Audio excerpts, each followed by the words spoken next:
ഗ്രീഡിങ്സ് guys, നിങ്ങൾ എല്ലാവർക്കും എൻ്റെ നമസ്കാരം, നമസ്തേ, പ്രണാമം, നമോവാകം. എല്ലാവരും വീട്ടിൽ വളരെ ഹെൽത്തി ആയിട്ട് സേഫ് ആയിട്ടിരിക്കുന്നു എന്ന് പ്രതീക്ഷിക്കുന്നു. ശരിയാണ്, നമ്മുടെ സംസ്ഥാനത്ത് കൊറോണ ബാധിച്ച് ട്രിപ്പിൾ ലോക്ക്ഡൗൺ പല ഡിസ്ട്രിക്റ്റുകളിൽ. ഇപ്പോൾ എൻ്റെ ഡിസ്ട്രിക്റ്റ്, ഞാൻ എറണാകുളത്ത് നിന്നാണ്, ഇവിടെ ട്രിപ്പിൾ ലോക്ക്ഡൗൺ ആയിട്ട് കഴിയുകയാണ്. കുറച്ച് ബുദ്ധിമുട്ടാണ്, ശരിയാണ്. ബട്ട് ഇതിൻ്റെ എല്ലാത്തിനിടയിൽ നമ്മളെല്ലാവരും നമ്മുടേതായ കാര്യങ്ങൾ ചെയ്യാനായിട്ട് സമയം കണ്ടെത്തി എല്ലാ കാര്യങ്ങളും ചെയ്ത് പോവേണ്ട പ്ലാനിൽ, നിങ്ങളെ സംബന്ധിച്ച് എക്സാമിനേഷൻ്റെ പ്ലാനിൽ പ്രിപ്പറേഷൻ നന്നായി പോകുന്നു എന്ന് പ്രതീക്ഷിക്കുന്നു. സോ യെസ്, ഞാൻ എന്നെ പരിചയപ്പെടുത്താം. ഞാൻ CMA നിഷാന്ത് രഘുനാഥ്, ഒരു cost and management accountant from Cochin, Kerala practice ചെയ്യുകയാണ്.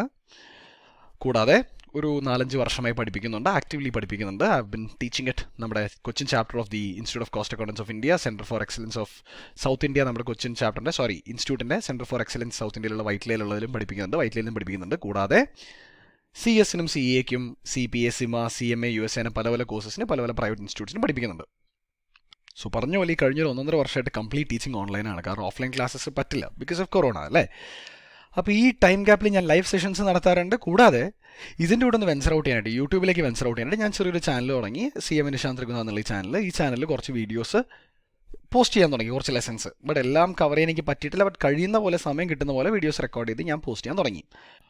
എൻ്റെ എല്ലാ ലെസൺസും ഇംഗ്ലീഷിലാണ് ഞാൻ പോസ്റ്റ് ചെയ്തിരുന്നത്. അപ്പോൾ ഈ ത്രൂ ഔട്ട് മൈ ലെസൺസ് പല സ്റ്റുഡൻസും എനിക്ക് മെസ്സേജ് അയക്കാറുണ്ട്, യൂട്യൂബിൽ കമൻസ് വരാറുണ്ട്, സർ മലയാളത്തിൽ ചെയ്യാമോ, കുറച്ച് ലെസൺസ് മലയാളത്തിൽ ചെയ്ത് തരാമോ, ഇങ്ങനെ പല പല റിക്വസ്റ്റ് വന്നു തുടങ്ങിയിട്ടുണ്ടായി.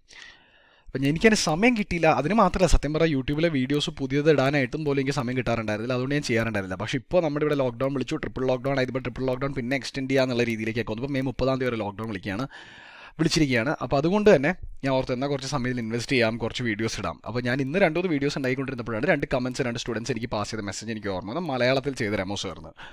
അപ്പോൾ അത് ഓർമ്മ വന്നതിൻ്റെ ബേസിസിലാണ് ഞാൻ ഈ വീഡിയോ ഒന്ന് എടുക്കാൻ തീരുമാനിച്ചത്. സോ ഈ വീഡിയോ ഒരു സീരീസിൻ്റെ തുടക്കമാണ്. ഈ സീരീസിൽ ത്രൂ ഔട്ട് ഞാൻ GSTയുടെയും ഇൻകം ടാക്സിൻ്റെയും പല പല ലെസൺസ് ഇടും. അപ്പോൾ കഴിയുന്ന അത്രയും ഞാൻ സ്ട്രക്ചർ ചെയ്ത് നമ്മുടെ സിലബസിൻ്റെ അതേ ഓർഡറിലിടും. ബട്ട് എനിക്ക് ഉറപ്പില്ല എല്ലാം ഇടാൻ പറ്റുമെന്നുള്ളത്, കാരണം ഈ സമയപരിമിതി ഉള്ളത് കാരണം. കഴിയുന്നത്ര ഞാനിടും, മലയാളത്തിലായിരിക്കും ഫുൾ ലെസൺസും വരുന്നത് ഈ സീരീസിൽ. അപ്പോൾ എൻ്റെ ചാനലിൽ പോയി കഴിഞ്ഞാൽ GST in Malayalam, income tax in Malayalam എന്നൊരു പ്ലേലിസ്റ്റ് കാണും. ആ പ്ലേലിസ്റ്റിൽ കാണാൻ പറ്റും നിങ്ങൾക്ക് ഈ വീഡിയോസ് മുഴുവൻ. ഈ പെർട്ടിക്കുലർ വീഡിയോ ഞാൻ പറഞ്ഞ പോലെ അതിൻ്റെ സ്റ്റാർട്ടിംഗ് ആണ്. ഇതാണ് എൻ്റെ introduction video, or the first video to the whole series of income tax and GST. അപ്പോൾ ഈ വീഡിയോ കണ്ട് നിങ്ങൾക്ക് വേണമെങ്കിൽ GSTയിലേക്ക് പോകാം, അല്ലെങ്കിൽ ഈ വീഡിയോ കണ്ട് നിങ്ങൾക്ക് വേണമെങ്കിൽ ഇൻകം ടാക്സിലേക്ക് പോകാം. കാരണം ഞാൻ ഈ വീഡിയോയിൽ നിങ്ങൾക്ക് പറഞ്ഞു തരുന്നത് ടാക്സ് എന്താണ് എന്നുള്ളതാണ്. ഒരു ബേസിക് ഇൻട്രൊഡക്ഷൻ ടു ടാക്സ്, അതിൻ്റെ ബാക്ക്ഗ്രൗണ്ട്, എങ്ങനെ ടാക്സ് നമ്മുടെ രാജ്യത്തിൽ കൺട്രോൾ ചെയ്യുന്നത്, എന്താണ് എൻ്റെ പവേഴ്സ്, എന്താണ് ടാക്സ്, എന്തിനാണ് ടാക്സ് കളക്ട് ചെയ്യുന്നത്, എന്തൊക്കെയാണ് പലതരം ടാക്സ് എന്നൊക്കെ ഉള്ള ഒരു ബേസിക് ഇൻട്രൊഡക്ഷൻ.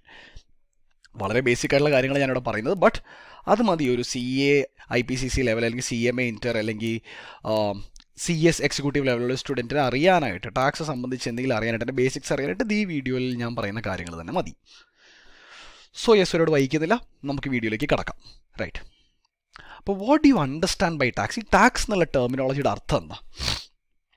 നമുക്ക് എല്ലാവർക്കും അറിയാം, നമ്മുടെ നാട് it's governed by a government അല്ലേ. ഒരു അതോറിറ്റി ഉണ്ട്, ഗവൺമെൻറ് ഉണ്ട്. അപ്പോൾ ഇന്ത്യക്ക് മൊത്തം നോക്കുകയാണെങ്കിൽ സെൻട്രൽ ഗവൺമെൻറ് ഉണ്ട്, പിന്നെ സ്റ്റേറ്റ്സിന് സ്റ്റേറ്റ് ഗവൺമെൻറ്റ്സ് ഉണ്ട്. സ്റ്റേറ്റിൻ്റെ അകത്ത് ഗ്രാമപഞ്ചായത്തുകൾ അങ്ങനെയൊക്കെ പോകണമെങ്കിൽ അവരുടേതായ ലോക്കൽ മുനിസിപ്പാലിറ്റീസും പല പല ഗവൺമെൻറ് അതോറിറ്റീസും ഉണ്ട് അല്ലേ, പല പല ബോഡീസും ഉണ്ട് അല്ലേ. ഇപ്പോൾ ഈ ഗവൺമെൻറ്റിന്, ഈ അതോറിറ്റി ഫങ്ഷൻ ചെയ്യുന്ന ഏരിയയിലെ ആൾക്കാർക്ക് ചെയ്തു കൊടുക്കേണ്ട കുറേ റെസ്പോൺസിബിലിറ്റീസ് ഉണ്ട്. ഉദാഹരണത്തിന് government hospitals, government schools, ration കടകൾ, ഇങ്ങനെ പല പല റെസ്പോൺസിബിലിറ്റീസ് ഉണ്ട് ഈ ഗവൺമെൻറ്റിന് അവരുടെ സിറ്റിസൺസിന് കൊടുക്കാനായിട്ടുള്ളത്. അപ്പോൾ പബ്ലിക് ഇൻഫ്രാസ്ട്രക്ചർ ആവാം, ഈ ഹോസ്പിറ്റൽസ് അങ്ങനത്തെ ഫെസിലിറ്റീസ് ആവാം, അല്ലെങ്കിൽ ഈ പബ്ലിക് ട്രാൻസ്പോർട്ട് സിസ്റ്റം, ഇപ്പോൾ KSRTC ആവാം, അല്ലെങ്കിൽ BSNL ആവാം, അല്ലെ പല പല കാര്യങ്ങൾ, KTDC ആവാം. അങ്ങനെ പല പല ഗവൺമെൻറ് റെസ്പോൺസിബിലിറ്റീസ് ഉണ്ട് ഗവൺമെൻറ്റിന് അവരുടെ സിറ്റിസൺസിലേക്ക് അല്ലേ. അപ്പോൾ ഈ റെസ്പോൺസിബിലിറ്റീസ് എല്ലാം ഗവൺമെൻറ് ചെയ്തേ പറ്റൂ അല്ലേ. ഈ റെസ്പോൺസിബിലിറ്റീസ് ഗവൺമെൻറ് ഫുൾഫിൽ ചെയ്യുന്നതിലൂടെയാണ് കൺട്രി ഡെവലപ്പ് ആവുന്നത്, അല്ലെങ്കിൽ ഒരു ഏരിയ ഡെവലപ്പ് ആവുന്നത്. റൈറ്റ്. അപ്പോൾ ഗവൺമെൻറ്റിൻ്റെ മെയിൻ മോട്ടോ എന്ന് പറഞ്ഞു കഴിഞ്ഞാൽ ഈ റെസ്പോൺസിബിലിറ്റീസ് ഫുൾഫിൽ ചെയ്യുകയും അത് ഫുൾഫിൽ ചെയ്യുന്നതിലൂടെ കൺട്രിയുടെ ഡെവലപ്മെൻറ്റൽ നീഡ്സ്, കൺട്രിയുടെ പല പല ഡെവലപ്മെൻറ്റൽ നീഡ്സ് ഫുൾഫിൽ ചെയ്യുകയാണ് ഗവൺമെൻറ്റിൻ്റെ മോട്ടോ അല്ലേ. ഇപ്പോൾ പറഞ്ഞ പോലെ hospitals, schools, transport system, road, bridges, അങ്ങനെ പലതും വരാം അല്ലേ. സംശയമില്ല, ഇതൊക്കെ ചിലവ് വരുന്ന പരിപാടിയാണ്. ഇതിനൊക്കെ എക്സ്പെൻസ് ഗവൺമെൻറ്റിന് വരും അല്ലേ? ഗവൺമെൻറ് കയ്യിൽ നിന്ന് കാശ് കൊടുക്കണമെന്ന് ചെയ്യാൻ പറ്റത്തില്ലല്ലോ, ഫ്രീ ആയിട്ട് കിട്ടത്തില്ലല്ലോ ഒന്നും, അല്ലേ? ഇതിനു വേണ്ടി ഗവൺമെൻറ് ഇൻകർ ചെയ്യുന്ന എക്സ്പെൻഡിച്ചറിനെയാണ് പബ്ലിക് എക്സ്പെൻഡിച്ചർ എന്ന് പറഞ്ഞ് വിളിക്കുന്നത്. അത് പബ്ലിക്കിന് വേണ്ടി, പബ്ലിക്കിന് പല പല സർവീസസ്, പബ്ലിക്കിന് പല പല ഫെസിലിറ്റീസ്, പബ്ലിക്കിന് പലതും പ്രൊവൈഡ് ചെയ്യാനായിട്ട് ഗവൺമെൻറ് ഇൻകർ ചെയ്യുന്ന expenses in order to fulfil the country's developmental needs. Alright, it's called public expenditure. Yes. ഇപ്പോൾ ഗവൺമെൻറ്റിൻ്റെ ചിലവിൻ്റെ ഭാഗം നമ്മൾ സംസാരിച്ചു. ഈ ചിലവൊക്കെ മീറ്റ് ചെയ്യാൻ ഒരു വരുമാനം വേണ്ടേ, ഒരു ഇൻകം വേണ്ടേ, റൈറ്റ്? എന്തൊക്കെ എക്സ്പെൻസ് വന്നാലും ആ എക്സ്പെൻസിനെ കോറിലേറ്റ് ചെയ്ത് മീറ്റ് ചെയ്യാനായിട്ടൊരു ഇൻകം വേണം. ഈ ഇൻകം ഉണ്ടെങ്കിലല്ലേ എക്സ്പെൻസ് മീറ്റ് ചെയ്യാൻ പറ്റുള്ളൂ. ഇപ്പോൾ ഗവൺമെൻറ്റിന് എന്തെങ്കിലും ഒരു സോഴ്സ് ഓഫ് റവന്യൂ വേണ്ടേ? Yes or no? ഗവൺമെൻറ്റിൻ്റെ സോഴ്സ് ഓഫ് റവന്യൂവിലെ ഏറ്റവും വലിയ സോഴ്സാണ് ടാക്സ് ലെവിയിങ്. ഗവൺമെൻറ്റിൻ്റെ പരിധിയിൽ വരുന്ന പല ആക്ടിവിറ്റീസിനും, പല ഇൻകം ജനറേറ്റിംഗ് ആക്ടിവിറ്റീസിനും, പല കാര്യങ്ങൾക്കും, പല ആക്ടിവിറ്റീസിനും ടാക്സ് ചുമത്തും. ടാക്സ് ചുമത്തുമ്പോൾ ആക്ടിവിറ്റീസ് ടേക്ക് പാർട്ട് ചെയ്യുന്ന ഓരോ വ്യക്തിയും അതിൽ ആരാണ് റെസ്പോൺസിബിൾ, അവർ ഗവൺമെൻറ്റിന് അതിൻ്റെ ഒരു വീതമായി ടാക്സ് ഗവൺമെൻറ്റിന് കൊടുക്കും. അപ്പം അങ്ങനെയാണ് ഗവൺമെൻറ്റിൻ്റെ വരുമാനം വരുന്നത്. ഈ വരുമാനത്തിൽ നിന്നാണ് എന്തൊക്കെയാണോ പബ്ലിക് എക്സ്പെൻഡിച്ചർ അതിന് വേണ്ടതെല്ലാം ഗവൺമെൻറ് സ്പെൻഡ് ചെയ്യുന്നത്. ഓൾറൈറ്റ്. സോ ഗവൺമെൻറ് എന്തിന് ഈ ടാക്സസ് ലെവി ചെയ്യുന്നത്? ഈ ടാക്സസ് ലെവി ചെയ്താലേ ഗവൺമെൻറ് റവന്യൂ കിട്ടൂ. ഈ റവന്യൂ കിട്ടിയാലേ ഗവൺമെൻറ്റിന് എല്ലാ പബ്ലിക് എക്സ്പെൻഡിച്ചറും മീറ്റ് ചെയ്യാൻ പറ്റൂ. So to provide public services ഈ റവന്യൂ വേണം. നേരത്തെ പറഞ്ഞ പോലെ ഓരോ ഡെവലപ്മെൻറ്റൽ നീഡ്സിന് വേണ്ടേ? അതേപോലെ തന്നെ ഒരു കൺട്രിയുടെ ഇക്കണോമിക് ഗ്രോത്തിന് അതിൻ്റെ ഫിസിക്കൽ പോളിസി സ്ട്രോങ് ആക്കിയാൽ റവന്യൂ സൈഡ് നമുക്ക് വരുമാനം ഉണ്ടെങ്കിലല്ലേ കൺട്രി ഡെവലപ്പ് ചെയ്യാന്ന് പറയാൻ പറ്റും. ഗവൺമെൻറ്റിന് മുമ്പോട്ട് പോകണമെങ്കിൽ വരുമാനം വേണ്ടേ? അപ്പോൾ ഈ ടാക്സ് ആണ് ഒരു ഗവൺമെൻറ്റിൻ്റെ ഫിസിക്കൽ പോളിസിയുടെ അതിൻ്റെ ഇക്കണോമിക് ഗ്രോത്തിനെ സ്റ്റിമുലേറ്റ് ചെയ്യാനായിട്ട് ഏറ്റവും ഇൻസ്ട്രുമെൻ്റലായി കളിക്കുന്നൊരു സാധനം. റൈറ്റ്. ഇപ്പോൾ ഈ ബഡ്ജറ്റൊക്കെ സെറ്റ് ചെയ്യുമ്പോൾ ബഡ്ജറ്റിൽ ഏറ്റവും ഇമ്പോർട്ടൻ്റ് ആയി പറയുന്നത് എങ്ങനെ ടാക്സ് ചെയ്യും, എന്തൊക്കെ ടാക്സ് ചെയ്യും, എന്തൊക്കെ ഇക്കൊല്ലം നമ്മൾ ടാക്സ് ചെയ്യണം, എന്തിനൊക്കെ ടാക്സിൻ്റെ അടുത്ത് മാറ്റണം, അതൊക്കെയാണ് ഫിനാൻസ് മിനിസ്റ്റർ ഒന്ന് പറയുക. അപ്പോൾ ഫിസിക്കൽ പോളിസി, ഈ പോളിസിയുടെ സ്പെല്ലിംഗ് ഇവിടെ തെറ്റാണ്, I M so sorry about that, ഒന്ന് ഇഗ്നോർ ചെയ്ത് കൂടെ ഒരു എല്ലാവരുടെ ആവശ്യമുള്ളൂടെ. സോ ഈ ഫിസിക്കൽ പോളിസിയിൽ എന്തൊക്കെ റവന്യൂ ആയിട്ട് ഗവൺമെൻറ്റിന് വരുന്നുണ്ട്, എവിടെ നിന്നൊക്കെ വരുന്നുണ്ട്, ആരൊക്കെ അടയ്ക്കുന്നുണ്ട്, കാലങ്ങളായിട്ട് അടച്ചതിൽ നിന്ന് മാറ്റമുണ്ടോ, അങ്ങനെ പല കാര്യങ്ങളും ഉണ്ടായില്ലല്ലേ, അതൊക്കെ പറഞ്ഞ് അതൊക്കെ ക്ലിയർ ആയിട്ട് എസ്റ്റാബ്ലിഷ് ചെയ്താലേ ഗവൺമെൻറ്റിന് ഒരു കൊല്ലത്തേക്ക് എത്ര ഇൻകം കിട്ടുമെന്ന് മനസ്സിലാക്കാൻ പറ്റുള്ളൂ. റൈറ്റ്? യെസ്. അപ്പോൾ അതാണ് ഈ ടാക്സ് എന്ന് പറയുന്നത്. ഗവൺമെൻറ്റിൻ്റെ റെസ്പോൺസിബിലിറ്റി ആ പബ്ലിക് എക്സ്പെൻഡിച്ചർ നടത്താനായിട്ട് വരുന്ന ചെലവുകളെ എങ്ങനെ മീറ്റ് ചെയ്യും? ഒരു റവന്യൂ സോഴ്സിൽ നിന്ന് മീറ്റ് ചെയ്യും. ആ റവന്യൂ സോഴ്സിൻ്റെ ഏറ്റവും വലിയ ഘടകമാണ് ടാക്സ് ലെവിയിങ്. ഓൾറൈറ്റ്. അപ്പോൾ ടാക്സ് എന്ന് പറഞ്ഞാൽ ഒന്നുമല്ല, ഗവൺമെൻറ് ചാർജ് ചെയ്യുന്ന ഒരു charge to the citizens, to the people, ആരൊക്കെ ആയിക്കോട്ടെ, ആരും അല്ല, പാർട്ടീസ് നമുക്ക് തൽക്കാലം ഇപ്പോൾ പറയാം, പേഴ്സൺസ് എന്ന് പറയാം, അല്ലെങ്കിൽ അസസീസ് എന്നും പറയാം. ഇൻകം ടാക്സ് നമ്മൾ അസസീസ് എന്ന് വിളിക്കും. ഇൻഡയറക്റ്റ് ടാക്സിലേക്ക് പോയി കഴിഞ്ഞാൽ നമ്മൾ അവരെ പേഴ്സൺസ് എന്ന് വിളിക്കും. അതാണ് വ്യത്യാസം. ഇൻഡയറക്റ്റ് ടാക്സിൽ അസസി എന്നുള്ള ടെർമിനോളജി നമ്മൾ യൂസ് ചെയ്യില്ല. സോ അവരുടെ അടുത്ത് നിന്ന് ചാർജ് ചെയ്ത് അവരുടെ നിന്ന് മേടിക്കുന്ന ഒരു ഇൻകമാണ് ഈ ടാക്സ്. ഈ ടാക്സ് കൊണ്ടാണ് ഗവൺമെൻറ് ആ കൺട്രിയുടെ അല്ലെങ്കിൽ ഏത് ഏരിയയിലാണോ ഗവൺമെൻറ് നോക്കുന്നത് ആ ഏരിയയുടെ സോഷ്യോ ഇക്കണോമിക് ഒബ്ജക്റ്റീവ്സ് എല്ലാം അച്ചീവ് ചെയ്ത് ഡെവലപ്മെൻറ്റിലേക്ക് ആ ഏരിയനെ നയിക്കുന്നത്. അപ്പോൾ ടാക്സ് എന്താണെന്ന് മനസ്സിലായോ? യെസ്. അപ്പോൾ ഏതെങ്കിലും ഒരു വ്യക്തി വന്ന് നിങ്ങളുടെ അടുത്ത് ടാക്സ് എന്താ എന്ന് ചോദിച്ചു കഴിഞ്ഞാൽ വളരെ സിമ്പിളായിട്ട് പറഞ്ഞു കൊടുക്കാൻ പറ്റില്ല നിങ്ങൾക്ക് എല്ലാവർക്കും. Yes, this is what taxes. ഈ ചാർട്ട് ഒന്ന് ഓർത്താൽ മതി, ഈ ഫ്ലോ മാത്രം ഒന്ന് ഓർത്താൽ മതി. റൈറ്റ്. ഇപ്പം ഇതിൻ്റെ എല്ലാത്തിൻ്റെയും ബേസിസിൽ നമുക്ക് ടാക്സിനെ ഒന്ന് വേർഡ്സിലേക്ക് ഒരു സെൻറ്റൻസ് ആക്കി ഫോം ചെയ്യാം. Tax is the money people pay to the government for providing public services. Fine. നമ്മൾ ഓരോ വ്യക്തിയും ഗവൺമെൻറ്റിന് കൊടുക്കുന്ന പൈസയാണ് ടാക്സ്. എന്തിന്? ഗവൺമെൻറ് നമുക്ക് പബ്ലിക് സർവീസസ് തരാനായിട്ട്. റൈറ്റ്. ഇപ്പോൾ നമ്മൾ കണ്ടത് വളരെ ബേസിക് ആയിട്ടുള്ള സ്റ്റേറ്റ്മെൻ്റ് ആണല്ലേ. പീപ്പിൾ ഓഫ് ദ കൺട്രി, ജനത, citizens or persons or assessees ഗവൺമെൻറ്റിന് കൊടുക്കുന്ന ഒരു പേയ്മെൻറ്റ്. എന്തിനാണ് ഗവൺമെൻറ് പേയ്മെൻറ്റ് കൊടുക്കുന്നത്? ഗവൺമെൻറ് ഈ പേയ്മെൻറ്റ് കൊടുത്താണ് ഇവർക്ക് തിരിച്ച് പബ്ലിക് സർവീസസ് എല്ലാം കൊടുക്കുന്നത്. റൈറ്റ്. വളരെ basic simple bare statement to what taxes. നമുക്കിതിനെ കുറച്ചും കൂടി പോളിഷ് ചെയ്യാം, കുറച്ചും കൂടെ പ്രൊഫഷണൽ ആക്കാം. ഓക്കെ. അപ്പോൾ സ്റ്റേറ്റ്മെൻറ്റ് ഇതിങ്ങനെ ഞാൻ മാറ്റുകയാണ്. It is an enforced contribution exacted by a legislative authority to be made by the responsible people on the basis of the income earned or transactions carried out. ഈ ഒരു statement കുറച്ചുകൂടെ വലുതായി, ചിലപ്പോൾ ഇത് കൺഫ്യൂസിങ് ആയിരിക്കും നിങ്ങൾക്ക്. ഞാൻ ബ്രേക്ക് ഡൗൺ ചെയ്തുതരാം മൊത്തം statement. It is N enforced contribution. അതായത് നിയമം വെച്ച് ഒരു വ്യക്തിയുടെ അടുത്തുനിന്ന്, റെസ്പോൺസിബിൾ ആയിട്ട് പേഴ്സൻ്റെ അടുത്തുനിന്ന് എൻഫോഴ്സ് ചെയ്യുന്നൊരു കോൺട്രിബ്യൂഷനാണ്. എൻഫോഴ്സ് എന്ന് പറഞ്ഞാൽ ബൈ ലീഗൽ ഫോഴ്സ് അപ്ലൈ ചെയ്ത്, ആ ഫോഴ്സ് അപ്ലൈ ചെയ്ത് അതിൽ നിന്ന് എടുക്കുന്നൊരു പേയ്മെൻ്റ് ആണ്, അതിൽ നിന്ന് എടുക്കുന്ന കോൺട്രിബ്യൂഷനാണ്. Exacted by legislative authority. അത് കോൺസ്റ്റിറ്റ്യൂഷനിൽ ലെജിസ്ലേഷൻ പാസ്സാക്കിയ ഒരു അതോറിറ്റിക്ക് മാത്രം ചെയ്യാവുന്നൊരു കാര്യമാണ്. To be made by the responsible people.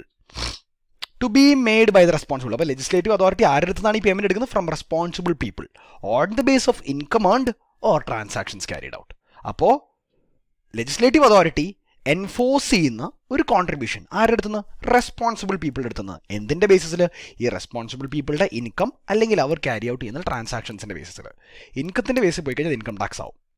വേറെ ചില സർട്ടൻ കാറ്റഗറി ഓഫ് ട്രാൻസാക്ഷൻസിൻ്റെ ബേസിൽ പോയി കഴിഞ്ഞാൽ അത് IDT ഇൻഡയറക്റ്റ് ടാക്സ് ആവും. കസ്റ്റംസ് ആവാം, GST ആവാം. നമുക്കത് നോക്കാം. ഓക്കെ.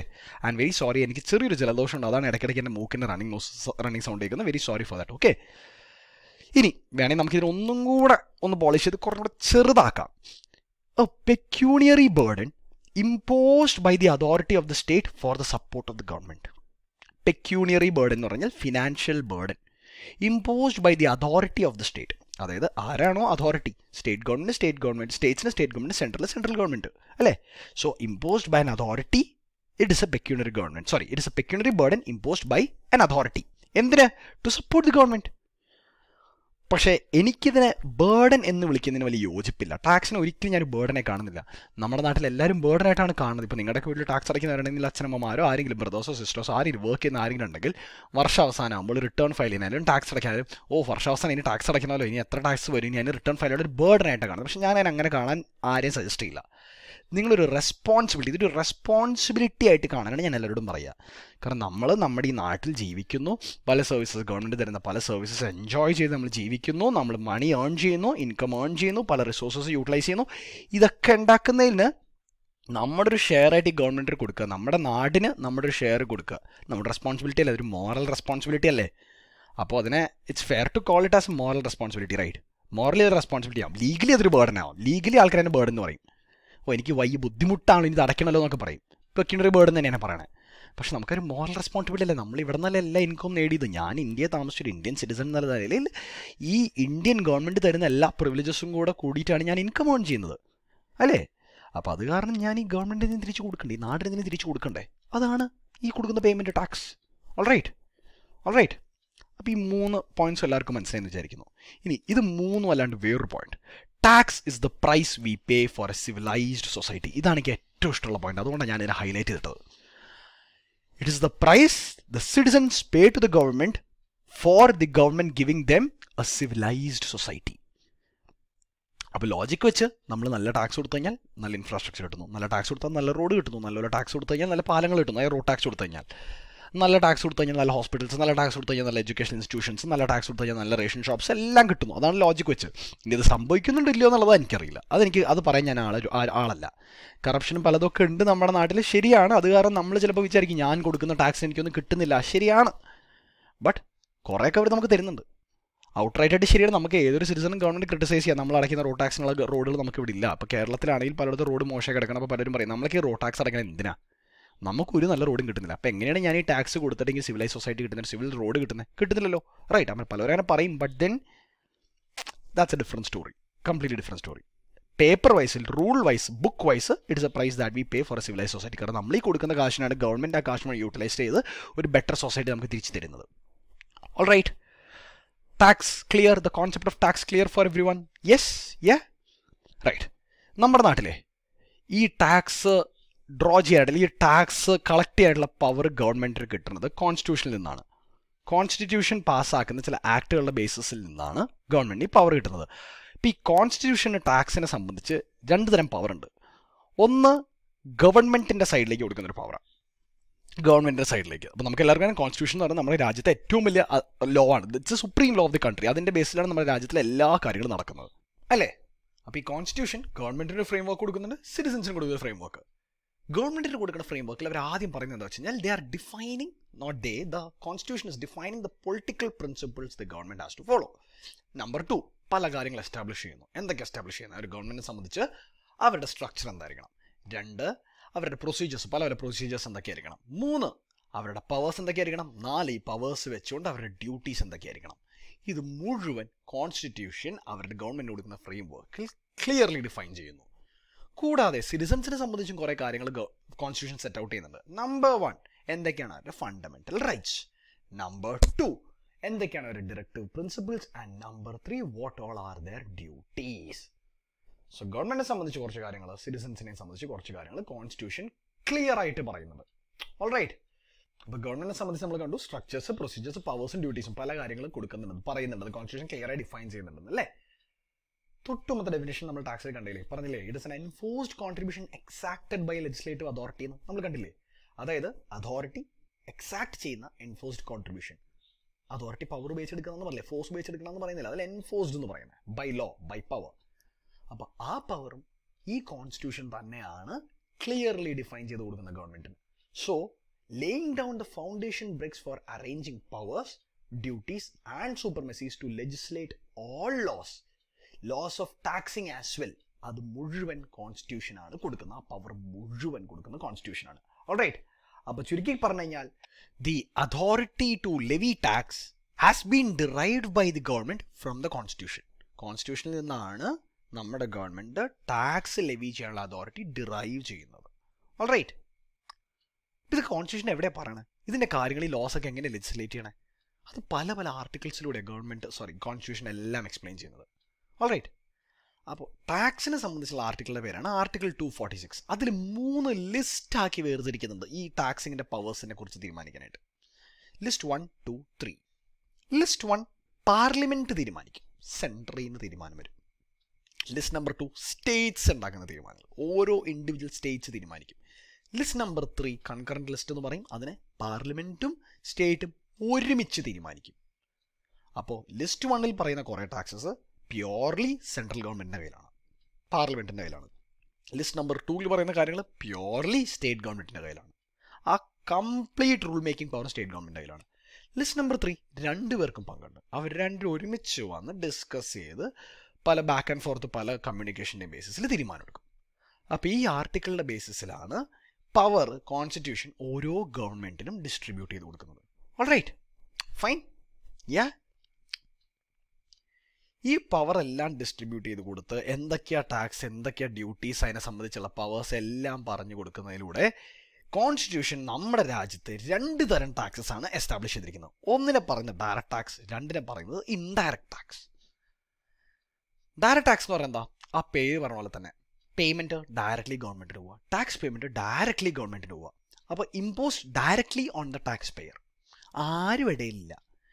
ടാക്സ് പെയർ ആരാണോ അവരുടെ മേത്തേക്ക് ഇമ്പോസ് ചെയ്യുന്നു, അവരിതിനെ പേ ചെയ്യുന്നു ടാക്സ്. ഇപ്പം എനിക്കൊരു ഇൻകം കിട്ടുന്നു, ഞാൻ ഇൻകം ഉണ്ടാക്കി കഴിഞ്ഞാൽ, ഞാൻ ഇൻകം ഏൺ ചെയ്ത് കഴിഞ്ഞാൽ അതിന് ഞാൻ ടാക്സ് ഡയറക്റ്റായി കൊടുക്കുന്നു. Alright, fine. ഇതിൻ്റെ ഇടയിൽ ആരുമില്ല, ഞാൻ ഡയറക്ട്ലി ഗവൺമെൻറ്റിന് പേ ചെയ്യുക. So in this particular tax responsibility to pay tax മാറ്റാൻ പറ്റില്ല. അതാണ് ഡയറക്റ്റ് ടാക്സിൻ്റെ പ്രത്യേകത. Okay, direct tax is imposed directly on the tax payer, wherein the taxpayer directly pays to the government with no shifting of responsibility. ഞാൻ വരുമാനം ഉണ്ടാക്കിയാൽ ഞാൻ തന്നെ ടാക്സ് കൊടുക്കുന്നു ഗവൺമെൻറ്റിന്. ചോദ്യവും വേറെ പറച്ചിലൊന്നുമില്ല അവിടെ, നേരെ കൊടുക്കുക ടാക്സ്. ഇൻഡയറക്റ്റ് ടാക്സിൽ കഥ വേറെയാണ്. ഇൻഡയറക്റ്റ് ടാക്സിൽ ഇമ്പോസ് ചെയ്യുന്നത് ഒരു വ്യക്തിയുടെ പുറത്തല്ല, ഇമ്പോസ് ചെയ്യുന്ന ഗുഡ്സിൻ്റെ സർവീസസിൻ്റെ ചില ട്രാൻസാക്ഷൻസിൻ്റെ ബേസിസിലാണ്. Alright, fine. ഇത് എപ്പോഴും പേ ചെയ്യുന്നത് ഡയറക്റ്റ്ലി അല്ല. ഞാനൊരു സിമ്പിൾ എക്സാമ്പിൾ പറയാം. നിങ്ങളൊരു സൂപ്പർ മാർക്കറ്റിൽ പോയിട്ട് എന്തെങ്കിലും മേടിക്കുന്നു, ഇതാ ഒരു ഫോൺ മേടിക്കുന്നു ഒരു മൊബൈൽ കടയിൽ പോയിട്ട്. അപ്പോൾ ഇതിനെന്തായാലും GST ഉണ്ടെന്ന് നിങ്ങൾക്ക് അറിയാമല്ലോ അല്ലേ? നിങ്ങൾക്ക് എന്തായാലും GST ഉണ്ടെന്ന് അറിയാം അല്ലേ? ഈ ഫോണ് 40,000 രൂപയായിരിക്കും, പോട്ടെ 10,000 രൂപ, 10,000 റുപ്പീസാണ് ഈ ഫോൺ നോക്കും. അപ്പോൾ 10,000 റുപ്പീസ് ഇൻക്ലൂഡിങ് ടാക്സ്, MRP എന്ന് പറയുന്നത് ഇൻക്ലൂസീവ് ഓഫ് ടാക്സ് ആണ് അല്ലേ? അപ്പോൾ നമ്മൾ അടിച്ച് ബില്ലിൽ വരുമ്പോൾ 10,000 രൂപയുടെ ഫോൺ, ഒരു 9,000 സംതിങ് ഫോണിൻ്റെ വില, ബാക്കി ഒരു 600 rupees tax, GST and net price 10,000 എന്ന് പറയുന്നു അല്ലേ? നമ്മൾ ഡയറക്റ്റ്ലി ഗവൺമെൻറ്റിനാണോ കൊടുക്കണേ? അല്ലല്ലോ. നമ്മളത് ആർക്ക് കൊടുക്കുന്നു? നമ്മളത് കൊടുക്കുന്നത് നമ്മുടെ ഷോപ്പിലെ ആ സെല്ലറിനോടാണ്. നമ്മൾ ആ സെല്ലറിനാണ് കൊടുക്കുന്നത്. സെല്ലർ എന്നിട്ട് ഗവൺമെൻറ്റിലേക്ക് കൊടുക്കുന്നു അല്ല? അപ്പോൾ ഒരു ഇടനിലക്കാരനിടെ വന്നില്ലേ, ഇടനിലക്കാരൻ വന്നില്ലേ? അതാണ് ഇൻഡയറക്റ്റ് ടാക്സിൻ്റെ പ്രത്യേകത. So payment is made by the recipient. ഇടയിൽ നിൽക്കണതിൽ വഴിയാണ് പേയ്മെൻറ്റ് പോകുന്നത്. ഓക്കെ, പക്ഷേ ഇൻസിഡൻസ് വരുന്നത് എവിടെയാ? പേ ചെയ്യുന്ന ആരാ? ആ ബയ്യറാണ്, എൻഡ് കൺസ്യൂമറാണ് പേ ചെയ്യുന്നത് അല്ലേ? ഇപ്പം റെസ്പോൺസിബിലിറ്റി, പേ ചെയ്യാനുള്ള റെസ്പോൺസിബിലിറ്റി ആ കടക്കാരനായിരുന്നു. ആ കടക്കാരനാണ് പേ ചെയ്യണത്. പക്ഷേ കടക്കാരൻ ആ പേ ചെയ്യേണ്ട റെസ്പോൺസിബിലിറ്റി ബയ്യറിന് കൊടുത്തു, ഈ മൊബൈൽ വാങ്ങണവന് കൊടുത്തു. അപ്പോൾ മൊബൈൽ വാങ്ങണവൻ ടാക്സ് ഉൾപ്പെടെയുള്ള പേയ്മെൻറ്റ് ബയ്യറിന് കൊടുക്കുന്നു, ബയ്യർ ആ ടാക്സ് ഗവൺമെൻറ്റിന് ഫോർവേഡ് ചെയ്യുന്നു. ഓൾറൈറ്റ്, അപ്പോൾ അതാണ് ഡയറക്റ്റ് ടാക്സും ഇൻഡയറക്റ്റ് ടാക്സും തമ്മിലുള്ള വ്യത്യാസം.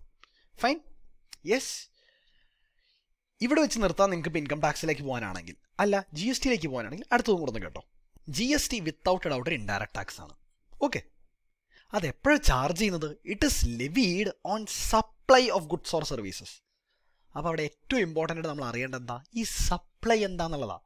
ഞാൻ കടയിൽ നിന്ന് ഒരു ഫോൺ മേടിക്കുന്ന സപ്ലൈ ആവുമോ? ആ സെല്ലറെ സംബന്ധിച്ച് സപ്ലൈ ആവും? ആകും. അങ്ങനെ പല പല കാര്യങ്ങളുണ്ട് ഈ സപ്ലൈയിൽ. അപ്പോൾ സപ്ലൈ എന്താ നമ്മളോട് പഠിക്കണം. അവിടെ ഒരു കാര്യം കൂടെ അറിയാനുണ്ട്, ജി എസ് ടി എന്ന് പറയുന്നത് വാല്യൂ അഡീഷനിൽ മാത്രം ചാർജ് ചെയ്യുന്നൊരു ടാക്സാണ്. അതും നമ്മൾ ഇൻ ഡീറ്റെയിൽ ജി എസ് ടിയുടെ ലെസൻസിൽ നിങ്ങൾ കാണും. ഈ രണ്ട് കാര്യങ്ങളൊന്ന് മനസ്സിൽ വെച്ചാൽ മതി. G S T is an indirect tax levied on supply of goods only on value added. Okay, അതൊന്ന് മനസ്സിൽ വെച്ചാൽ മതി. അപ്പോൾ ഫണ്ടമെൻ്റലി ഇതാണ് ഡയറക്റ്റ് ടാക്സ് ഇൻഡയറക്റ്റ് ടാക്സ് തമ്മിലുള്ള വ്യത്യാസം. ഇതല്ലാണ്ട് വേറെ കുറച്ച് പോയിന്റ്സ് ഓഫ് ഡിഫറൻസിയേഷൻ കൂടി ഉണ്ട് അവർ തമ്മിൽ. അതെന്താ നമുക്ക് നോക്കാം. ആൻഡ് അതോടെ നമുക്ക് ഈ വീഡിയോ ക്ലോസ് ചെയ്യാം. So direct tax indirect tax ഞാൻ രണ്ടാക്കി വീതിച്ചിട്ടുണ്ട് സ്ക്രീനിനെ. ലെഫ്റ്റ് സൈഡിൽ ഡയറക്റ്റ് ടാക്സ് നിങ്ങളാണെന്ന്, റൈറ്റ് സൈഡിൽ ഇൻഡയറക്റ്റ് ടാക്സ്. ഇപ്പോൾ ഡയറക്റ്റ് ടാക്സ് എന്താ പറയുന്നത്? Payer of tax and sufferer of tax one and the same person, impact and incidence on one person. Explain ചെയ്തുതരാം. ഞാൻ ഒരു ഇൻകം ഏൺ ചെയ്യുന്നു. ഇൻകം ഏൺ ചെയ്ത് കഴിഞ്ഞാൽ ഞാൻ ടാക്സ് പേ ചെയ്യുന്നു. ഇമ്പാക്റ്റ് വരുന്ന ആരുടെ അടുത്താ? ഇൻകം ഏൺ ചെയ്യുന്ന ആൾക്ക്. ഇൻസിഡൻസ് ആർക്കാ? പേ ചെയ്യാനുള്ള റെസ്പോൺസിബിലിറ്റി ആർക്കാ? അതും ഇൻകം ഏൺ ചെയ്യുന്ന ആൾക്ക്. ഒരേ വ്യക്തി, മാറ്റമില്ല. ഇപ്പം ഞാൻ ഏൺ ചെയ്ത് എനിക്ക് വേറെ ആളെ കൊണ്ട് ടാക്സ് ചോദിക്കാൻ പറ്റും? പറ്റില്ലല്ലോ, ഞാൻ തന്നെ പേ ചെയ്യണ്ടേ. പക്ഷേ ഇൻഡയറക്റ്റ് ടാക്സിലേക്ക് വേണമല്ലോ. Payer of tax and suffer of tax not the same person. ഞാൻ കടയിൽ നിന്ന് മൊബൈൽ ഫോൺ വാങ്ങുന്നു. ഇമ്പാക്റ്റ് വരുന്നു ആ മൊബൈൽ ഫോൺ വിൽക്കണ ആളുടെ അടുത്ത്. പക്ഷെ സഫർ ചെയ്യണ ആരാ? ഞാനല്ലേ ടാക്സ് ഉൾപ്പെടെയുള്ള പേയ്മെൻറ്റ് കൊടുക്കണേ. എൻ്റെ കയ്യിൽ നിന്നല്ലേ ടാക്സ് പോണേ. യെസ്, മനസ്സിലായല്ലോ? Clear? Direct tax is mainly income based. Indirect ടാക്സിൽ G S T is based on supply. Whereas ഇപ്പോൾ കസ്റ്റംസ് വല്ലതൊക്കെയാണ് നമ്മൾ നോക്കണം. It's purely not based on supply. അത് ഇമ്പോർട്ടും എക്സ്പോർട്ടിൻ്റെ ബേസിസിലാണ്. ഇപ്പോൾ supply based for G S T ഒരു ഹൈഫൻ ജി എസ് ടി നേരിക്കും. Import or export based for customs നമ്മൾ എഴുതിക്കും. Okay, right. ഇൻകം ടാക്സിൽ tax rates differ from person to person. ഓരോ വ്യക്തിക്കും ബേസ്ഡ് ഓൺ സിനാരിയോസ് ഓരോ വ്യക്തിക്കും വെവ്വേറെ ടാക്സസ് വരാം. ഇപ്പോൾ ഒരു പർട്ടിക്കുലർ ഇൻകം ഉള്ള വ്യക്തിക്ക് സ്ലാബ് റേറ്റിനായിരിക്കാം ടാക്സ് ചെയ്യുന്നത്. ചിലപ്പോൾ വേറൊരു വ്യക്തിക്ക് വേറൊരു കൈൻഡ് ഓഫ് ഇൻകം ആയിരിക്കും ഉള്ളത്, അവർ ചിലപ്പോൾ ഫ്ലാറ്റ് റേറ്റിനായിരിക്കും ടാക്സ് ചെയ്യുന്നത്. ഇപ്പോൾ ക്യാപിറ്റൽ ഗെയിൻ വരുന്നൊരു ലോങ് ടേം ക്യാപിറ്റൽ ഗെയിൻ വരുന്നൊരു വ്യക്തിക്ക് ഫ്ലാറ്റ് റേറ്റിൽ ടാക്സ് ചെയ്യും. പക്ഷേ സാലറി ഇൻകം ഉള്ള വ്യക്തി സ്ലാബ് റേറ്റിൽ ടാക്സ് ചെയ്യും. ക്യാഷ്വൽ ഇൻകം ഉള്ള വ്യക്തിയെ ഫ്ലാറ്റ് റേറ്റ് 30% ടാക്സ് ചെയ്യും. അപ്പോൾ ഡിപ്പെൻഡ് ചെയ്യും. ഓരോ വ്യക്തിയെ സംബന്ധിച്ച് ടാക്സ് റേറ്റ് മാറി വരും. അല്ലെങ്കിൽ സാലറി ഇൻകം മാത്രമുള്ള രണ്ട് വ്യക്തികളായിരിക്കും. അവർക്ക് രണ്ടുപേർക്കും, ഒരാൾക്ക് 12 ലക്ഷം രൂപ വർഷ സാലറി, മറ്റേ ആൾക്ക് 6 ലക്ഷം രൂപ വർഷ സാലറി എന്നായിരിക്കും. അവിടെയും ടാക്സ് റേറ്റ് മാറും. അപ്പോൾ വ്യക്തിയെ സംബന്ധിച്ച് ടാക്സ് റേറ്റ് മാറും. ജി എസ് ടിയിൽ അതില്ല. ജി എസ് ടിയിൽ ഈ ഫോൺ ഞാൻ മേടിച്ചാലും കൊടുക്കേണ്ട ടാക്സ് റേറ്റ്, അംബാനി മേടിച്ചാലും കൊടുക്കേണ്ട ടാക്സ് റേറ്റ് സെയിം ആയിരിക്കും. ഒരു പാവപ്പെട്ട മേടിച്ചാലും സാധാരണക്കാരൻ മേടിച്ചാലും കോടീശ്വരം മേടിച്ചാലും ഈ ഫോൺ മേടിച്ചാൽ കൊടുക്കുന്ന ടാക്സ് റേറ്റ് എന്തായാലും സെയിം ആയിരിക്കും. ജി എസ് ടിയിൽ tax rate does not change based on person. ഇനി ഇൻകം ടാക്സിൻ്റെ പ്രത്യേകത എന്താ വെച്ച് കഴിഞ്ഞാൽ, ഒരു വ്യക്തി അടക്കുന്ന ഇൻകം ടാക്സ് കംപ്ലീറ്റ്ലി പോകുന്ന സെൻട്രൽ ഗവൺമെൻറ്റിൻ്റെ കയ്യിലേക്കാണ്. സ്റ്റേറ്റ് ഗവൺമെൻറ്റിന് ഒരു ഷെയറും കിട്ടുന്നില്ല വ്യക്തിയുടെ കയ്യിൽ നിന്ന്, അസസിയുടെ കയ്യിൽ നിന്ന്. ഓക്കെ, കംപ്ലീറ്റ് സെൻട്രൽ ഗവൺമെൻറ് ചെയ്യും. അത് കംപ്ലീറ്റ് ശ്രീ മോഡിജിയുടെ കയ്യിലേക്ക് പോകും. ഓക്കെ, വേറാസ് ജി എസ് ടിയുടെ കാര്യത്തിലാണെങ്കിൽ കുറച്ച് മോഡിജിയുടെ അടുത്തേക്ക് പോകും, കുറച്ച് പിണറായി വിജയൻ സഖാവിൻ്റെ അടുത്തേക്കും പോകും. അപ്പോൾ കുറച്ച് നമ്മുടെ സി എമ്മിൻ്റെ അടുത്തേക്കും കുറച്ച് നമ്മുടെ പി എമ്മിൻ്റെ അടുത്തേക്കും പോകും. All right. അപ്പോൾ income tax or direct tax is purely a revenue for the central government, whereas indirect tax G S T is revenue for both central and state government. രണ്ടിടത്തേക്കും പോകും. മനസ്സിലായല്ലോ? ഇൻകം ടാക്സ് ആയിട്ട് സംബന്ധിച്ചാണെങ്കിൽ ഈ previous year, assessment year, financial year, അങ്ങനെ കുറേ കാര്യങ്ങളുണ്ട്. ഇത് ഫിനാൻഷ്യൽ ഇയറിന് പ്രീവിയസും അസസ്മെൻറ്റ് ആയിട്ട് സ്പ്ലിറ്റ് ചെയ്ത് അങ്ങനെയൊക്കെ അസസ് ചെയ്യുന്നത്. ജി എസ് ടിയിൽ അതൊന്നും ഇല്ല. ഇൻഡയറക്റ്റ് ടാക്സിൽ അതൊന്നും ഇല്ല. പ്രീവിയസ് ഇയർ എന്താ അസസ്മെൻറ്റ് ഇയറിന് ഞങ്ങൾക്ക് അറിയണ്ട.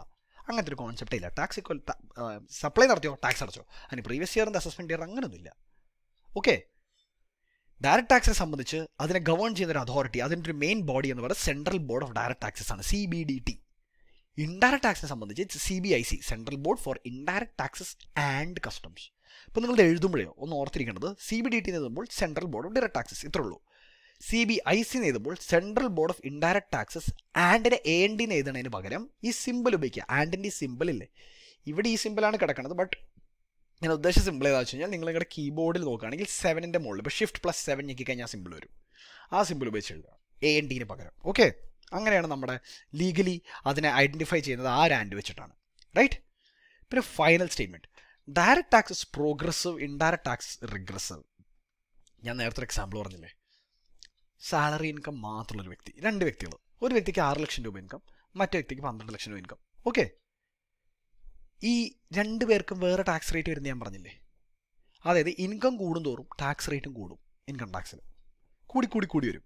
ടാക്സ് റേറ്റ് കൂടി വരും. അതിനാണ് ഈ പ്രോഗ്രസീവ് എന്ന് പറയുന്നത്. ഇൻകം കൂടുന്നതിനൊപ്പം ടാക്സ് റേറ്റും കൂടുന്നു. അപ്പോൾ ഒരു 2.25 ലക്ഷം രൂപ സാലറി ഇൻകുള്ള ഒരു വ്യക്തിക്ക്, 5 ലക്ഷം രൂപ സാലറി ഇൻകുള്ള ഒരു വ്യക്തിക്ക്, 7 ലക്ഷം രൂപ സാലറി ഇൻകുള്ള ഒരു വ്യക്തി, 9 ലക്ഷം, 12 ലക്ഷം, 15 ലക്ഷം, ഇങ്ങനെ നമ്മൾ മുകളിലേക്ക് പോവുകയാണെങ്കിൽ അവിടെ അവർ പേ ചെയ്യുന്ന ടാക്സ് റേറ്റ് നോക്കി അറിയാൻ പറ്റും. ഇൻകം കയറുന്നതിൻ്റെ ഒപ്പം അവരുടെ ടാക്സ് റേറ്റും കയറുന്നുണ്ട്. അതാണ് ഈ പ്രോഗ്രസീവ് നേച്ചർ എന്ന് പറയുന്നത്. ഇൻഡയറക്റ്റ് ടാക്സ് അങ്ങനെ കയറുമൊന്നുമില്ല, അങ്ങനെ മാറുകയില്ല. അതായത് ഒരു 10,000 രൂപയുടെ ഫോൺ മേടിച്ചാൽ നിങ്ങളൊരു പർട്ടിക്കുലർ റേറ്റ് ഓഫ് ടാക്സ് കൊടുക്കേണ്ടി വരും. 10,000 മേടിച്ചാലോ തന്നെ, 20,000 രൂപയുടെ ഫോൺ മേടിച്ചാലോ തന്നെ, 25,000 രൂപയുടെ ഫോൺ മേടിച്ചാലോ തന്നെ, ഫോൺസിന് ഒരു ടാക്സ് റേറ്റ് സെറ്റ് ചെയ്തിട്ടുണ്ട്. ആ ടാക്സ് റേറ്റ് തന്നെ regardless of the value of the phone നിങ്ങൾ പേ ചെയ്യേണ്ടി വരും. റേറ്റ് കയറുന്നില്ല, ഓക്കെ. പക്ഷേ അതിനെ ശരിക്കും പറയാൻ റിഗ്രസീവ് എന്ന് പറയാൻ പറ്റില്ല. കാരണം ഇൻകം കയറുന്നു, ടാക്സ് റേറ്റ് കയറുന്നു, പ്രോഗ്രസീവ്. ഇൻകം കയറുന്നു, ടാക്സ് റേറ്റ് സ്റ്റാഗ്നൻ്റായി നിൽക്കുന്നു, അനങ്ങുന്നില്ല. അതിനെ ശരിക്കും റിഗ്രസീവ് എന്ന് വിളിക്കാൻ. പ്രോഗ്രസീവിൻ്റെ ഓപ്പോസിറ്റ് ആവണം റിഗ്രസീവ് എന്ന് പറയാനാണെങ്കിൽ. അപ്പോൾ ഇൻകം കയറുന്നു, ടാക്സ് റേറ്റ് കുറയുന്നു എന്ന് പറഞ്ഞാൽ നമുക്കാണെങ്കിൽ റിഗ്രസീവ് എന്ന് പറയാം. ടാക്സ് റേറ്റ് കുറയുന്നില്ല അല്ലേ. അപ്പോൾ നമുക്കിതിനൊന്നും നോൺ പ്രോഗ്രസീവ് എന്ന് പറയാം. ബട്ട് നമ്മുടെ ബുക്സിൽ എല്ലാ മെറ്റീരിയലും അതിനെ റിഗ്രസീവ് എന്നാണ് വിളിക്കുന്നത്. അതിൻ്റെ കാര്യം ഇതാണ്: tax does not increase proportionally with increase in income, with increase in the value. Whereas in direct tax rate increases in direct relationship on how the income changes. So if income increases, tax rate increases. Income decreases, tax rate decreases. That's it. അപ്പോൾ മനസ്സിലായതുകൊണ്ട് നമ്മൾ വ്യത്യാസം. Yes, കുറേ points discuss ചെയ്തു. നിങ്ങൾക്ക് എല്ലാവർക്കും മനസ്സിലായി എന്ന് പ്രതീക്ഷിക്കുന്നു. എന്തെങ്കിലും ഡൗട്ട് ഉണ്ടെങ്കിൽ please feel to reach out. Also with this I'm stopping this video. പക്ഷേ സ്റ്റോപ്പ് ചെയ്യുന്നതോടെ ഒരു കാര്യം കൂടെ ഞാൻ പറയുകയാണ്. നിങ്ങൾക്ക് എന്തെങ്കിലും സജഷൻസോ ഫീഡ്ബാക്കോ എന്തെങ്കിലും തരാനുണ്ടെങ്കിൽ please do feel free to share everything. നിങ്ങൾക്ക് കമൻസ് ആയിട്ട് ഷെയർ ചെയ്യാം. എൻ്റെ നമ്പർ ഡിസ്ക്രിപ്ഷനിൽ കൊടുത്ത് നിങ്ങൾക്ക് എൻ്റെ നമ്പറിൽ റീച്ച് ചെയ്യാം, എൻ്റെ വാട്സാപ്പിൽ റീച്ച് ചെയ്യാം, എൻ്റെ ഇമെയിൽ ഐ ഡിയും കൊടുത്തിട്ടുണ്ട്. You can contact me in any of the modes. All right. So yes, this is the end of the first video. നമ്മുടെ മലയാളം സീരീസിലെ ഫസ്റ്റ് വീഡിയോൻ്റെ അവസാനം എത്തിയിരിക്കുകയാണ്. ഇനി നിങ്ങൾക്ക് ഇൻകം ടാക്സിലേക്ക് പോകാം, അല്ലെങ്കിൽ GST പോകാം. It's all up to you. അപ്പോൾ ഞാനൊരു പ്ലേലിസ്റ്റ് ക്രിയേറ്റ് ചെയ്യുന്നതായിരിക്കും എൻ്റെ ചാനലിൽ. GST in Malayalam and income tax in Malayalam for CA, IPCC, CMA inter, CS executive. നിങ്ങൾക്ക് ഏതാണോ വേണ്ടത് അതെടുത്ത് നിങ്ങൾക്ക് പഠിക്കാം. All right. ഒരു കാര്യം കൂടെ ഞാൻ പറഞ്ഞോട്ടെ. നിങ്ങൾ പഠിക്കുകയാണെങ്കിൽ നിങ്ങൾ ഈ CMA, CA, CS what ever the professional courses അത് പ്രിപ്പയർ ചെയ്യുകയാണെങ്കിൽ നിർബന്ധമായിട്ടും നിങ്ങളുടെ കയ്യിൽ 2 മെറ്റീരിയൽ എല്ലാ സബ്ജക്റ്റിനും വേണമെന്ന് ഞാൻ പറയും. മെറ്റീരിയൽ നമ്പർ 1 വിത്തൗട്ട് ഫെയിൽ നമ്മുടെ സ്റ്റഡി മെറ്റീരിയൽ, ഇൻസ്റ്റിറ്റ്യൂട്ട് തരുന്ന study material. Okay. Number 2 scanner. Scanner എന്താ എന്നറിയാമെന്ന് ഞാൻ പ്രതീക്ഷിക്കുന്നു. നിങ്ങൾക്ക് അറിയില്ലെങ്കിൽ ഞാൻ ഉദാഹരണം കാണിച്ചു തരാം. Yes, this is A scanner. ഇത് CS-ൻ്റെ സ്കാനർ, അതായത് CS-ൻ്റെ സ്കാനറാണ്, CS-ൻ്റെ ടാക്സേഷൻ്റെ സ്കാനറാണിത്. ശുചിത പ്രകാശൻ എന്ന് പറഞ്ഞ ഒരു പബ്ലിഷിംഗ് ഹൗസാണ് ഈ സ്കാനർ ഇറക്കുന്നത്. അത് മെയിൻലി ടാക്സിന് ഹെൽപ്ഫുൾ ആവും. അതിൻ്റെ കാരണം ഞാൻ പറഞ്ഞുതരാം. നമ്മുടെ കോസ്റ്റ് അക്കൗണ്ട്സ് ഒക്കെ എടുത്തോ, അതിന് നമ്മൾ എക്സാമിനേഷന് വരുന്ന ക്വസ്റ്റ്യൻസ് ഒക്കെ നോക്കിക്കഴിഞ്ഞാൽ കാണാം. പക്ഷേ നമ്മുടെ സ്റ്റഡി മെറ്റീരിയലിലെ ക്വസ്റ്റ്യൻസിൻ്റെ മോഡലിലായിരിക്കും കുറേ ക്വസ്റ്റ്യൻസ് നമ്മൾ കാണുക. ബട്ട് ടാക്സിന് അങ്ങനെ ആയിരിക്കില്ല. ടാക്സിന് ശരിയാണ്, നമ്മുടെ ബുക്കിൽ ഇഷ്ടംപോലെ ഇലസ്ട്രേഷൻസും ക്വസ്റ്റ്യൻസ് ഒക്കെ കാണും, എക്സസൈസ് ഒക്കെ കാണും. പക്ഷേ എക്സാമിനേഷന് വരുന്ന ക്വസ്റ്റ്യൻസ് ഇതായിട്ടൊരു ബന്ധം ഉണ്ടാവില്ല. ഒരു 99% ഓഫ് ദ ക്വസ്റ്റ്യൻസും സ്റ്റഡി മെറ്റീരിയൽ മോഡൽ ആയിരിക്കില്ല. അപ്പോൾ ആ ക്വസ്റ്റ്യൻസിൻ്റെ മോഡൽ കാണാനായിട്ട് ദിസ് തിങ് വിൽ ഹെൽപ്പ്. ഇപ്പോൾ ഈ സ്കാനറിൽ കഴിഞ്ഞൊരു 5-10 കൊല്ലങ്ങളിലുണ്ടായിരുന്ന എക്സാംസിലെ എല്ലാ ക്വസ്റ്റ്യൻസിനും ചാപ്റ്റർ വൈസ് ആയിട്ട് വേർതിരിച്ചിട്ട് വെച്ചിട്ടുണ്ടാവും. അപ്പോൾ നിങ്ങളത് ഉപയോഗിക്കുകയാണെങ്കിൽ നിങ്ങൾക്ക് വളരെ എഫക്റ്റീവായിട്ട് യൂസ് ചെയ്യാൻ പറ്റും. അപ്പോൾ ഓരോ ചാപ്റ്റർ നമ്മൾ തീർക്കുകയാണെങ്കിൽ, സ്റ്റഡി മെറ്റീരിയൽ തീർക്കുകയാണെങ്കിൽ, കോൺസെപ്ച്വലി പഠിച്ചിരിക്കുകയാണെങ്കിൽ സ്കാനർ എടുക്കുക. ആ ചാപ്റ്ററിൽ കഴിഞ്ഞൊരു 5-6 കൊല്ലമായിട്ട് നിങ്ങളുടെ എല്ലാ ക്വസ്റ്റ്യൻസും കാണാൻ പറ്റും. ആ ക്വസ്റ്റ്യൻസ് ആൻസർ ചെയ്യാൻ പറ്റുന്നുണ്ടോ നോക്കുക. അതുകൊണ്ട് സ്കാനർ നിങ്ങൾ നിർബന്ധമായിട്ടും കയ്യിൽ വയ്ക്കുക. All right. ഇത് പെയ്ഡ് പ്രൊമോഷനൊന്നും അല്ല. എനിക്ക് ശുചിത പ്രകാശനൊന്നും തരുന്നൊന്നുമില്ല. ഞാൻ അതിന് മാത്രം വലിയൊരു ഇൻഫ്ലുവൻസറൊന്നും അല്ല, എന്താ പറയുക, ഒരു എഡ്യൂക്കേഷൻ ഇൻഫ്ലുവൻസറൊന്നും അല്ല ഞാൻ. ഇത് പെയ്ഡ് പ്രൊമോഷൻ അല്ല. ഞാൻ എൻ്റെ ഒരു ജെനുവിൻ സജഷൻ നിങ്ങളെല്ലാവർക്കും തരണം, എല്ലാ സ്റ്റുഡൻസിനും തരണം. കാരണം എൻ്റെ എക്സാമിനേഷൻ ജേർണിയിൽ പ്രൊഫഷണൽ കോഴ്സ് ചെയ്യുന്ന ജേർണിയിൽ ഏറ്റവും കൂടുതൽ ഹെൽപ്പ് ചെയ്തിരിക്കുന്ന ഒരു ബുക്കാണത്. സോ അതുകൊണ്ട് ഞാൻ നിങ്ങൾക്ക് സജസ്റ്റ് ചെയ്തെന്നുള്ളൂ. ഇനി ഓപ്ഷണലി നിങ്ങൾക്ക് വേറെ മെറ്റീരിയൽസ് ഒക്കെ കരുതാം. ഒന്ന്, ഇപ്പോൾ CA പഠിക്കുന്നവർക്ക് CMA-കാരുടെ മെറ്റീരിയലും കരുതാം, CS-കാരുടെ മെറ്റീരിയലും കരുതാം. CMA പഠിക്കുന്നവർക്ക് CA-യുടെ, CS-ന് CA-യുടെ, CMA-യുടെ ബുക്സ് എല്ലാം ഓൺലൈൻ നമുക്ക് ഡൗൺലോഡ് ചെയ്യാൻ പറ്റും. ഓക്കെ. കാരണം ചില സബ്ജക്ട്സ് ചിലവർക്ക് കൂടുതൽ പറഞ്ഞിട്ടുണ്ടാവും, ചില സബ്ജക്ട്സിൽ കൂടുതൽ ക്വസ്റ്റ്യൻസ് ഇപ്പോൾ CMA-കാരിലാണോ, ചിലപ്പോൾ CA-കാരില്ല. അത് നമ്മൾ റെഫർ ചെയ്ത് നിങ്ങൾക്ക് ടൈം ഉണ്ടെങ്കിൽ റെഫർ ചെയ്ത് പോകാം. കൂടാതെ വേറെ നല്ല ഓഥേഴ്സിൻ്റെ ബുക്സ് നമുക്ക് മേടിക്കാൻ പറ്റും. ഇപ്പോൾ ടാക്സിനാണെങ്കിൽ, ഡയറക്റ്റ് ടാക്സിനാണ് ഞാൻ സജസ്റ്റ് ചെയ്യുന്ന ഒരു ബുക്ക് ഏതാണെന്ന് വെച്ച് കഴിഞ്ഞാൽ let us a book from Snow White Publications. TN മനോഹരൻ എന്ന് പറഞ്ഞ സാറിൻ്റെ ബുക്കാണ്. എൻ്റെ പേഴ്സണൽ ഫേവറേറ്റ് അതാണ്. അതല്ലാണ്ട് വേറെ കുറേ ബുക്സ് ഒക്കെ ഉണ്ട്. It's up to you. നിങ്ങൾക്കൊന്ന് ഗൂഗിൾ ചെയ്ത് നോക്കിയാൽ കാണാൻ പറ്റും. അല്ലെങ്കിൽ ഒരു ലോ ബുക്ക് ഹൗസിലോ ലോ ബുക്ക് ഷോപ്പിലോ എല്ലാം പോവുകയാണെങ്കിൽ അവിടെ ചെന്ന സാമ്പിൾസ് ഇരിക്കുന്നുണ്ടോ നിങ്ങൾക്ക് നോക്കാം, പല ഓഥേഴ്സിനെ നോക്കാം, വായിച്ച് നോക്കാം, ഇഷ്ടമുള്ളത് ഏതാണെന്ന് എടുക്കാം.